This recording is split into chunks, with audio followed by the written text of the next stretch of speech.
अडानी, अंबानी, हर दिन नया मुद्दा आ जाता है। कभी मुसलमानों को आरक्षण की बात होती है, कभी धर्म की बात होती है। कैसे देखते हैं ये इस पूरे चुनाव को आप? लेकिन मोटे ढंग से इस चुनाव के दौरान बहुत जहर घोलने की कोशिश की मोदी एंड पार्टी ने। आज हिंदू मुसलमान पूरी तरह से हो गया है। डर की वजह से वोट मांगे जा रहे हैं, धर्म के नाम से वोटें मांगी जा रही हैं। उन्होंने भी कोई टकराव, इसके कहने के बावजूद, मोदी के कहने के बावजूद कोई टकराव नहीं किया। बता दे कहीं कोई इंसिडेंट हुआ हो? कहीं कोई नहीं। गोदी मीडिया, बिकाऊ मीडिया, चरण चंबुक मीडिया, ऐसे कितने नाम आ गए हैं। तो ये कहीं से कहीं तक भी पत्रकारों के हित की बात नहीं है। इसमें पत्रकारों की इज्जत चौराहे पर आ रही है। पत्रकारिता में पत्रकार अपनी भूमिका को, अपने काम को करे, वो कर नहीं पा रहा है। क्या समाधान देखते हैं? औद्योगिक कॉरपोरेट घरानों ने मीडिया, टोटल मीडिया पे कब्जा कर लिया है। यानी मेरी तल्ख बात को भी काटना था और केजरीवाल का स्पॉन्सर्ड पैसे दिया हुआ जो विज्ञापन था वो शुरू कर दिया। नमस्कार, मैं हूं नरेश वत्स। ब्रॉडकास्ट मंत्रा में आपका स्वागत है। मेरे साथ आज दो वरिष्ठ पत्रकार हैं। हबीब अख्तर साहब हैं और दूसरी तरफ अनवर चौहान जी हैं। दोनों ही पत्रकारिता के स्तंभ कहे जाते हैं, हस्ताक्षर कहे जाते हैं। उनसे हम देश की राजनीति पर बात करेंगे और पत्रकारिता पर भी बात करेंगे। हबीब अख्तर साहब, आप बहुत कुछ लिखते हैं। आजकल जो माहौल चल रहा है, अडानी, अंबानी, हर दिन नया मुद्दा आ जाता है। कभी मुसलमानों को आरक्षण की बात होती है, कभी धर्म की बात होती है। कैसे देखते हैं ये इस पूरे चुनाव को आप? चुनाव तो हम लोगों के भविष्य का फैसला करता है। हम इसी हिसाब से हमेशा देखते हैं। 14 में भी भविष्य का फैसला किया, 19 में भी भविष्य का फैसला किया और 24 भी इसका फैसला करेगा। हम इस तरह से देखते हैं। एक जागरूक नागरिक की तरह से सारी चीज़ों को हम देखना चाहते हैं। वो शक्तियाँ जिताना कौन चाहता है जो उसे पसंद है। इस तरह से हम चुनाव को देखते हैं। हालांकि इसमें इफ्स एंड बट बहुत सारे हो गए हैं कि ईवीएम ठीक रहेगा तो सही निर्णय आएगा। ये फैसला वीवीपैट पे चला गया कि वीवीपैट देखने के बाद उसमें जो पर्ची आएगी वो इस बात की गारंटी है कि आपने वोट किसको दिया उसी को गया। तो इस पे मोटे ढंग से संतोष कर लिया गया है, देश ने कर लिया है। मजबूरी कहें या कुछ भी कहें, तो ईवीएम का मुद्दा बचा नहीं।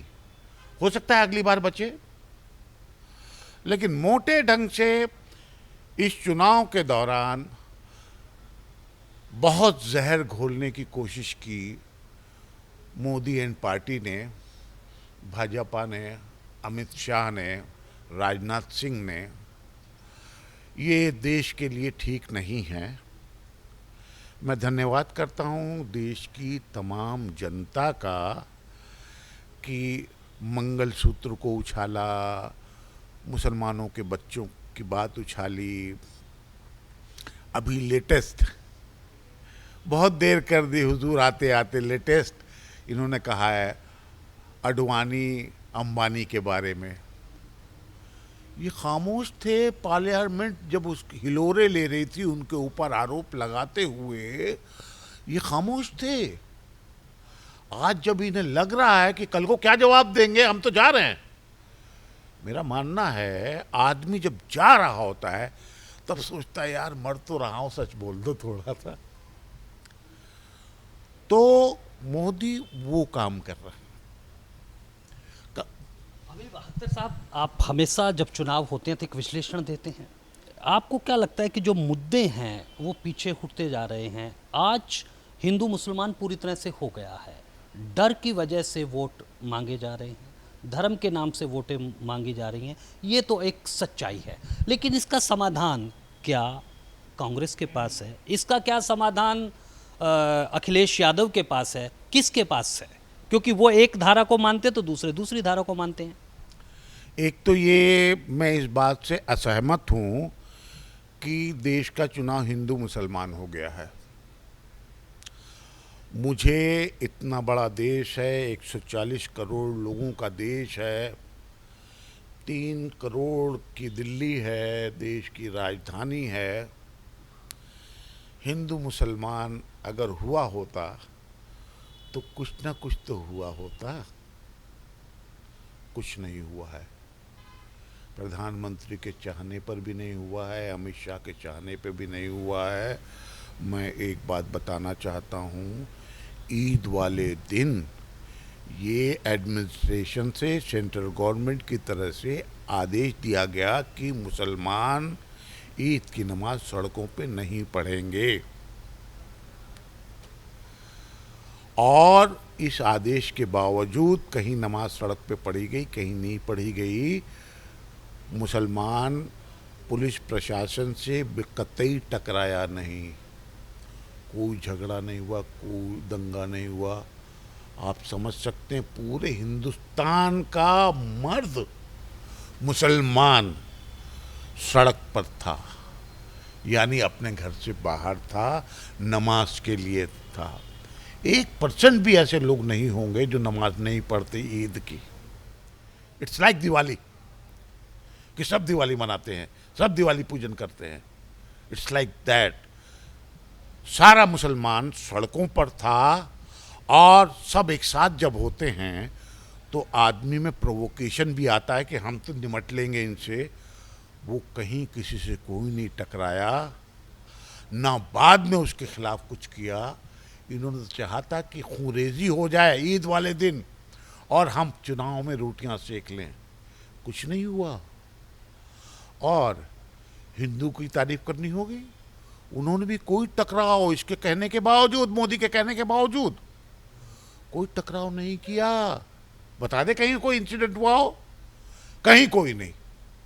मंगलसूत्र की बात कर रहे हैं, मुसलमान की बात कर रहे हैं, पाकिस्तान की बात कर रहे हैं, मछली की बात कर रहे हैं, मीट की बात कर रहे हैं, कहीं कुछ नहीं हुआ। जैसे भारत चल रहा था वैसे भारत चुनाव के दौरान भी चल रहा है, और जनता ने मोटे ढंग से मेरे हिसाब से फैसला कर लिया है कि उसे क्या करना है। इसीलिए अमित शाह अब कह रहे हैं कि मोदी और राहुल के बीच में चुनाव है। पहले तो पप्पू कहते थे यार तुम उसे, यानी इस तरह से थपेड़े आग के ऊपर पड़ रहे हैं, हवा इस तरह से चल रही है कि आपकी मजबूरी बन गई कि दोनों के बीच चुनाव कहना। और ये सच है, पहले दिन से सच है कि चुनाव कांग्रेस और बीजेपी के बीच है। व्यक्ति के बीच कहा जाए तो राहुल गांधी और नरेंद्र मोदी के बीच है। एनडीए और इंडिया गठबंधन जो है, इन दोनों के बीच कहने को है, लेकिन सिपे सालार दो हैं इसके, राहुल गांधी, मोदी। और मोदी को लग रहा है उनके पास गुप्त सूचनाएं हैं, ऑथेंटिक सूचनाएं हैं कि उनका हाल क्या है। इसलिए पहले दिन से लगातार, पहले राम मंदिर, फिर लगातार दूसरा, तीसरा, चौथा, पांचवा, अब अडानी पे भी हमला कर दिया। जो खामोश थे, यानी नैया डावाडोल है, उन्हें लग रहा है कि अब तो निकल गया चुनाव हाथ से। अब 200 कह रहे हैं कि 200 तो मिल चुकी है। मैं कह रहा हूँ 150 से ऊपर नहीं जाएंगे ये। दक्षिण में ये निमट चुके हैं, हरियाणा इनके हाथ से गया, राजस्थान जा रहा है, यूपी कम से कम आधा इनके हाथ से जा रहा है, और दिल्ली सुन लीजिए, सातों की सातों सीटें इंडिया गठबंधन को मिल रही है, कांग्रेस को मिल रही है, आम आदमी पार्टी को मिल रही है।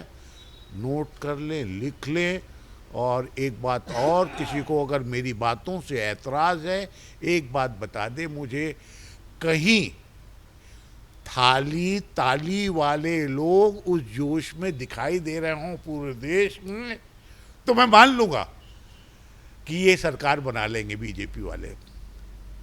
मैं कह रहा हूँ 150 पार कर जाएं तो बहुत होगा।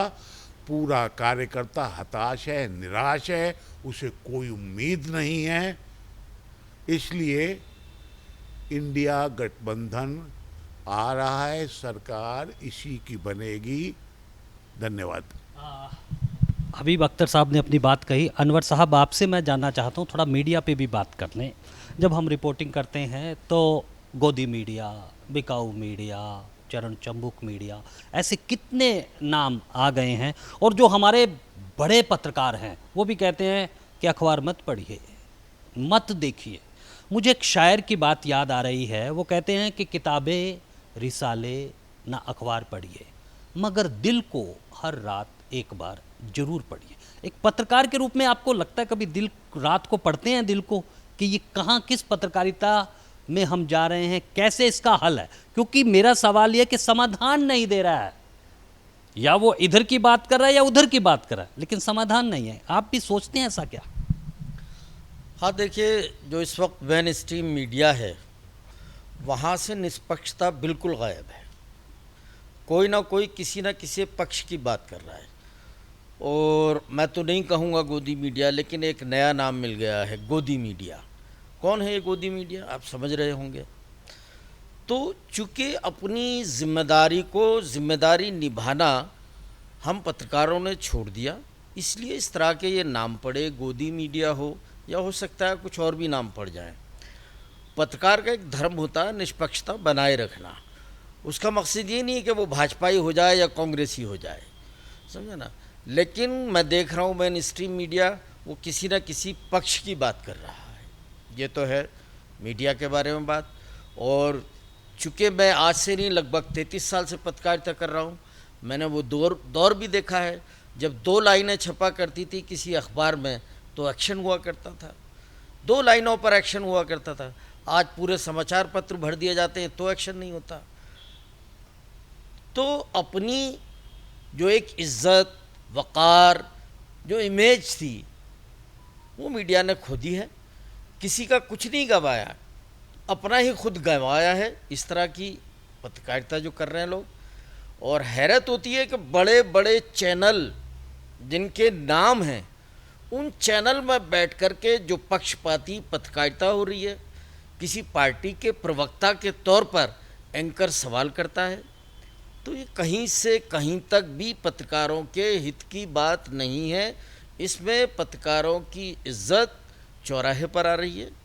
इसके अलावा मैं क्या और कह सकता हूँ। नहीं, अनवर साहब, आपने जो बात कही उस पर सवाल है। नेता कांग्रेस की बात रखे, बीजेपी की, ये समझ में आती है, लेकिन अब जो एंकर हैं, टीवी चैनल हैं, वो कहते हैं कि ये पत्रकार कांग्रेस समर्थित है, ये बीजेपी समर्थित है। और पत्रकार बड़े इस तरह से लड़ते हैं कि जैसे प्रधानमंत्री का पद उनको मिलने जा रहा है या कोई राज्यसभा का मिलने जा रहा है। मैं ये पूरी मीडिया की बात कर रहा हूँ। ये एक दर्द है, आपका भी होगा, हबीब साहब का भी होगा।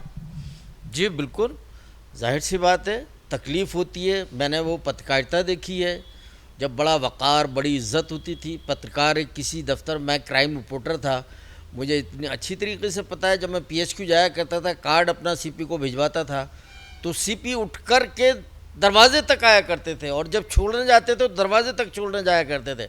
आज CP की तो बात छोड़िए, एक मामूली सा DCP माइक लेके घूमते हुए देखा, सर सर सर नौकरी चली जाएगी, बाइट चाहिए। ये दौर आज पत्रकारिता का ज़मीन और आसमान का अंतर आ चुका है। और अगर परिवर्तन चाहिए, अपनी इज्जत और आबरू की हिफाजत करनी है, तो अपने आप में एक परिवर्तन लाना होगा।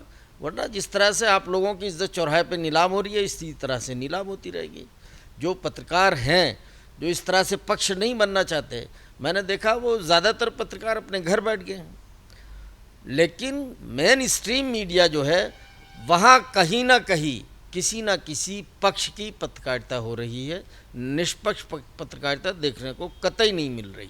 सवाल तो बहुत मौजूद है, लेकिन इसका समाधान क्या है, ये हबीब अख्तर साहब से पूछते हैं। अब तो आपको भी पत्रकारिता में बहुत लंबा समय हो गया है, आपने पूरा राजनीतिक अनुभव देखा। मैं एक समाधान के रूप में जानना चाहता हूं कि कहां खड़ा हो, कैसे पत्रकारिता हो, क्योंकि हमारे जितने भी संगठन हैं, मैं बड़ी बेबाकी से बात कह रहा हूं, सिर्फ और सिर्फ क्या कर रहे हैं, सुविधाओं लेने के लिए कि मेरी कुर्सी बची रहे, मेरा संगठन।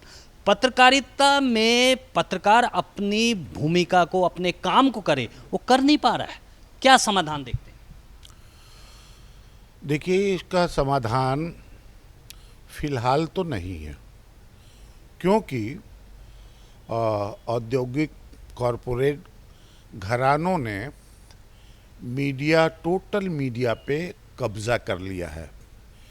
पहले छोटे मोटे पत्रकारिता को समर्पित, पूर्णतः समर्पित, जैसे इंडियन एक्सप्रेस हो, जनसत्ता हो, ट्रिब्यून हो, हिंदू हो, इस तरह के अखबार, ये बड़े अखबार, इसके अलावा छोटे अखबार जिनका छोटा सर्कुलेशन, स्थानीय अखबार, वो सच लिखते थे, सच के लिए लड़ते थे और मालिकान सच के लिए खड़े होते थे।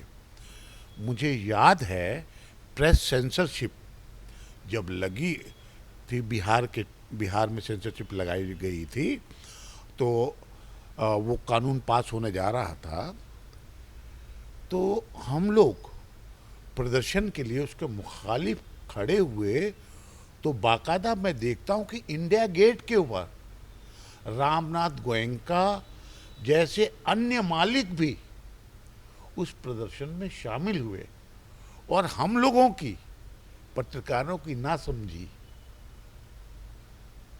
उन्होंने मालिकों का विरोध किया कि मालिक यहाँ से जाएं। मालिक अगर स्वतंत्र पत्रकारिता, निष्पक्ष पत्रकारिता के लिए लड़ रहा है, लड़ने के लिए सड़क पर है, आपको उसके साथ खड़ा होना चाहिए। कॉज इंपॉर्टेंट है, मालिक होना ना होना इंपॉर्टेंट नहीं है। लेकिन लोगों ने विरोध किया, तो हमें पत्रकारों को भी एक बात समझनी होगी, आधी रोटी कम भी मिल जाए, लेकिन पत्रकारिता कर रहे हैं, हमारा समूह कर रहा है, उसके साथ खड़े रहे, कोई बात नहीं।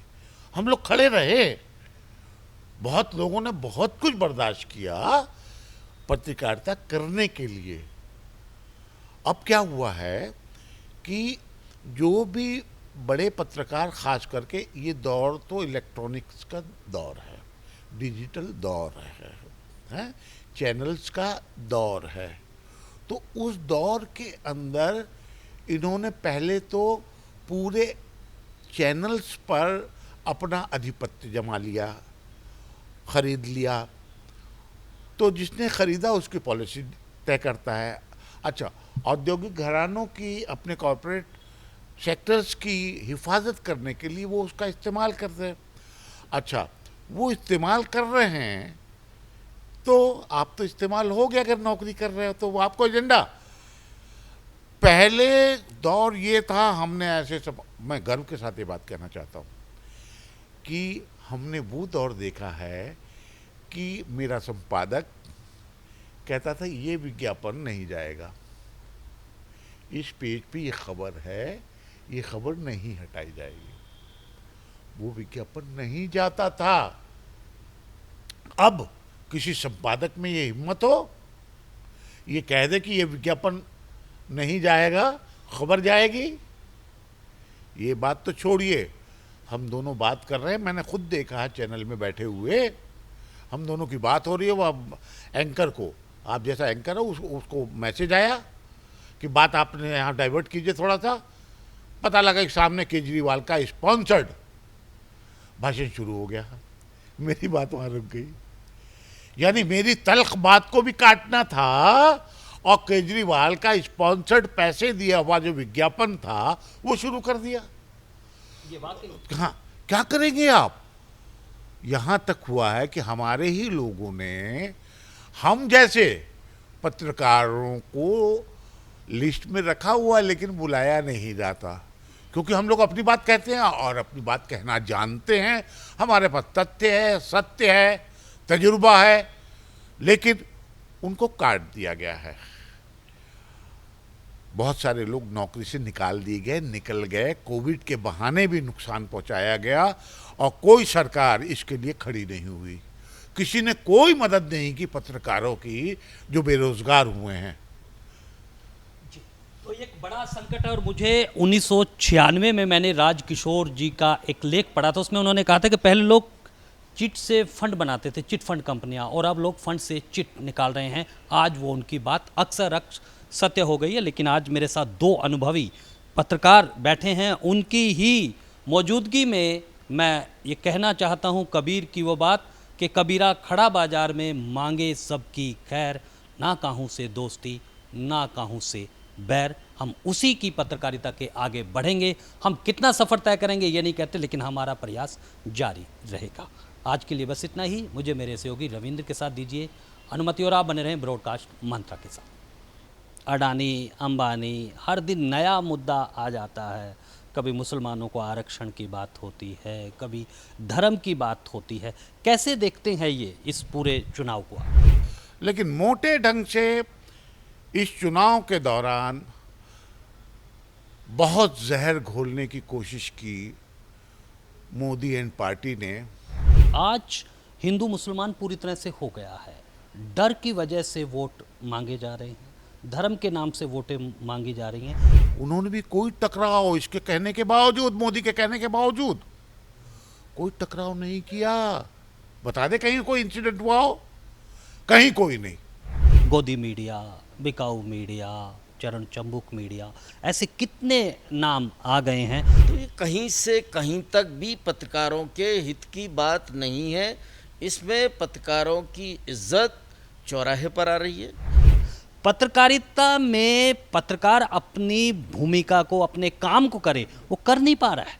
क्या समाधान देखते हैं? औद्योगिक कॉरपोरेट घरानों ने मीडिया, टोटल मीडिया पे कब्जा कर लिया है। यानी मेरी तल्ख बात को भी काटना था और केजरीवाल का स्पॉन्सर्ड पैसे दिया हुआ जो विज्ञापन था वो शुरू कर दिया।